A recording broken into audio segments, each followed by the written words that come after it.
खरीपाची पेरणी अगदी तोंडावर आलीये असे असताना बुलढाणा जिल्ह्यात आतापर्यंत केवळ 25 ते 30% पीक कर्जाचे वाटप झाल्याची आकडेवारी समोर आलीये। यावर्षी खरीप हंगामात जिल्ह्यासाठी 692 कोटी रुपयांची उद्दिष्ट ठेवण्यात आहे। त्यापैकी 31 मे पर्यंत केवळ 24%च उद्दिष्ट पूर्ण झाले।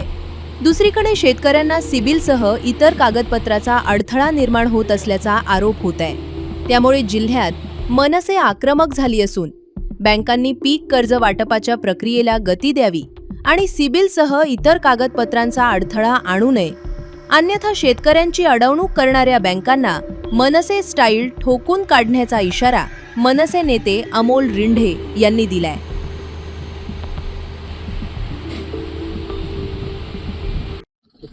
सर, अपने डिस्ट्रिक्ट में क्रॉप लोन का कितना टारगेट इस साल आया है और कितना अचीव हुआ है?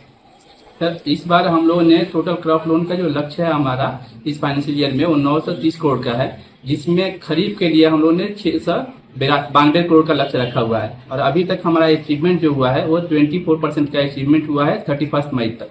और अभी हम लोग कैंप मोड में सभी बैंकों को निर्देश दिया गया है इन डीएलसीसी मीटिंग में कि आप लोग जो है कैंप मोड में स्पेशल काउंटर के साथ सभी किसानों को आप जो है पेरनी से पहले ऋण मुहैया कराइए, केसीसी मुहैया कराइए, ताकि हर घर को अभी जो फर्टिलाइजर और सीड्स के लिए जो रिक्वायरमेंट है पैसा वो पहुंच सके। सर, बहुत सारे जगहों पे जो बैंक है वो फार्मर्स को सिबिल की मांग रहे हैं, ऐसे कुछ कंप्लेंट्स आपके पास आई है क्या? क्या निकला उसमें? हाँ, इसमें आता है, कंप्लेंट्स तो आता है, लेकिन हम लोग उनसे बैंकर से बात करके उसको अभी तक हम लोगों ने सॉल्व किया है। कुछ मेजर ज्यादा इशू नहीं है इसमें। सर, फार्मर को क्या आह्वान करेंगे आप? सर, मैं फार्मर से यही रिक्वेस्ट करूंगा कि अभी जो सीजन स्टार्ट होने वाला है पेरनी का, उससे पहले अभी आप जो है हर बैंक के पास आपके नजदीक की जो बैंक की शाखा है वहां पे जाइए और अपने केसीसी जो है खाते हैं उसका एज पर नए स्केल ऑफ फाइनेंस के तहत आप उनको बढ़ा के आप उसका लाभ उठाइए। बुलढाणा जिल्ह्यात ऐन पेरणीचा दिवस सुरू होत आहे।